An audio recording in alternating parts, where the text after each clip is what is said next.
ଆସନ୍ତା 23ରେ ହୀରାକୁଦ ଜଳଭଣ୍ଡାରରୁ ଛଡ଼ାଯିବ ବନ୍ୟା ଜଳ। ଜନସାଧାରଣଙ୍କ ପାଇଁ ଜାରି ହେଲା ସତର୍କ ସୂଚନା। ରାଜ୍ୟର ହୀରାକୁଦ ଜଳଭଣ୍ଡାରରେ କ୍ରମାଗତ ଭାବେ ଜଳସ୍ତର ବଢ଼ି ଚାଲିଥିବାରୁ ଏହାକୁ ନେଇ ଲୋକଙ୍କ ମନରେ ଆଶଙ୍କା ବଢ଼ି ଚାଲିଥିଲା। ତେଣୁ ଖୁବ୍ ଶୀଘ୍ର ହୀରାକୁଦ ଜଳଭଣ୍ଡାରରୁ ଜଳ ଛଡ଼ାଇ ଯାଇପାରେ ବୋଲି ଅନୁମାନ କରାଯାଉଥିଲା। ତେବେ ମଧ୍ୟରେ ଆସିଛି ଏକ ବଡ଼ ଅପଡେଟ୍। ଆସନ୍ତା 23 ତାରିଖରେ ହୀରାକୁଦରୁ ବନ୍ୟା ଜଳ ଛଡ଼ାଯିବ। ଏନେଇ ସର୍ବସାଧାରଣଙ୍କ ନିମନ୍ତେ ସତର୍କ ସୂଚନା ଜାରି କରାଯାଇଛି।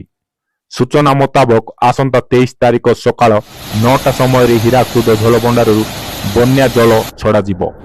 ବନ୍ୟା ଜଳ ଛଡ଼ାଯିବା ଫଳରେ ମହାନଦୀ ଓ ଶାଖା ନଦୀଗୁଡ଼ିକରେ ବନ୍ୟା ଜଳସ୍ତର ବୃଦ୍ଧି ପାଇବ।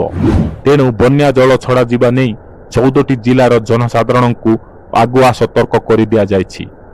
ଅଚାନକ ବନ୍ୟା ଜଳ ଛାଡ଼ିବା ଫଳରେ ଲୋକଙ୍କ ଅନେକ ସମସ୍ୟା ସୃଷ୍ଟି ହେବାର ସମ୍ଭାବନା ରହିଛି।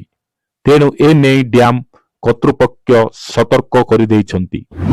ସୂଚନାଯୋଗ୍ୟ ଯେ ଗତ କିଛି ଦିନ ଧରି ରାଜ୍ୟରେ ମୌସୁମୀ ଜନିତ ବର୍ଷା ଜାରି ରହିଥିବାରୁ ଏହା ମଧ୍ୟରେ ହୀରାକୁଦ ଡ୍ୟାମ୍ର ଜଳସ୍ତର ଧୀରେ ଧୀରେ ବଢ଼ିବାରେ ଲାଗିଥିଲା।